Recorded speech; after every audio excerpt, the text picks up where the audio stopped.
ګډه کړي د لمر سپوږمۍ او ستوري رڼا که سره ګډه کړي د لمر سپوږمۍ او ستوري رڼا دا باندې زیاته د قرآن د یوه توري رڼا جزاک الله.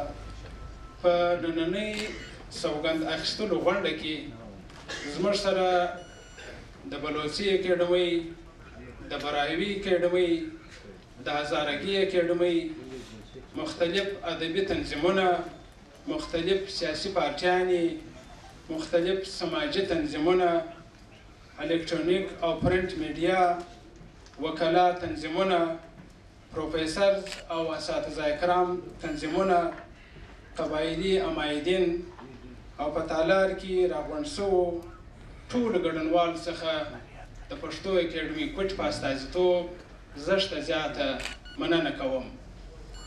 اوس راځو دریځ جوړوو.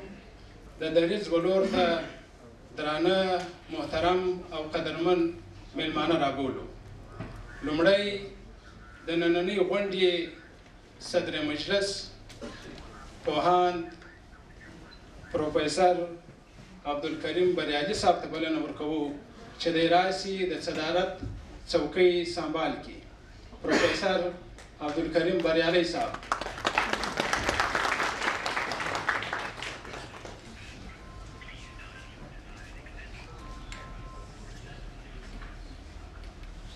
ورپسې زموږ د بلوچستان ایالت گورنر جناب شیخ جعفر خان مندوخیل صاحب ته بلنه ورکوو چې د درانه او ځانګړي میلمه څوکۍ سنبال کړي. جناب شیخ جعفر خان مندوخیل صاحب.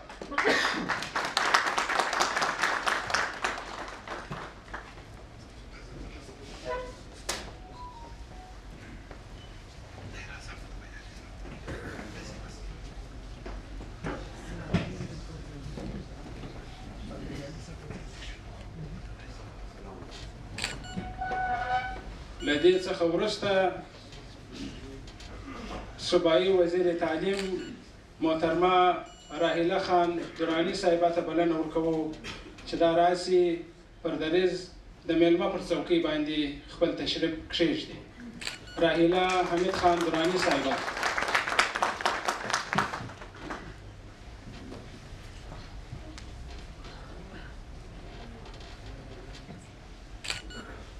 اوس بلنه ورکول کیږي د پښتو اکیډمۍ اوسنی منتخب سوی چیرمین ډاکټر حافظ رحمت نیازي صاحب ته چې دی راسي پر دریځ باندې پر خپله څوکۍ تشریف کښېږدي.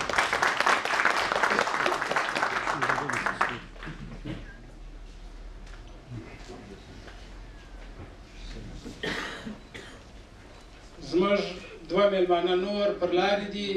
که چیرې هغه راورسېدل هغه به هم بیا دریځ ته پر خپل نوبت راوبولو.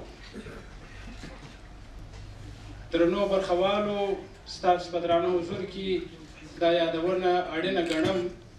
پښتو اکیډمي کوټه په 1971 کې په وجود کې راغلې ده. 450 کاله کېږي چې یاده اکیډمۍ د پښتو ادب پر بېلابېلو موضوعاتو باندې سیمینارونه، غونډې او بېلابېل کتابونه چاپ کړي دي. په دغه 450 کلن سفر کې پښتو اکیډمۍ د خپل عین له مخې ټاکنې ترسره کوي. 3 کلنه موده هرې کابینې ته ورسپارل کېږي چې هغه په دغه 3 کلنه موده کې خپل کار او زیار د ادب او د خپلې ژبې په ګټه کې په کار راوړي. اوسنۍ کابینه پر 24 نومبر د اکیډمۍ د ممبرانو د رای په پایله کې په وجود کې راغله.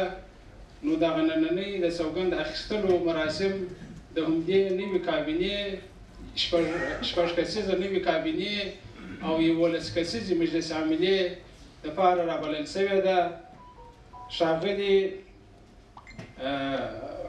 نعیم تاثیر صاحب چې د پښتو اکیډمۍ ممبر دی هغه ته بلنه ورکول کېږي چې هغه راسي شپږ کسیزه کابینه او 11 کسیزه مجلس عامله ته بلنه ورکړي چې بیا د دوی څخه محترم گورنر شیخ جعفر خان مندوخیل صاحب سوګند واخلي.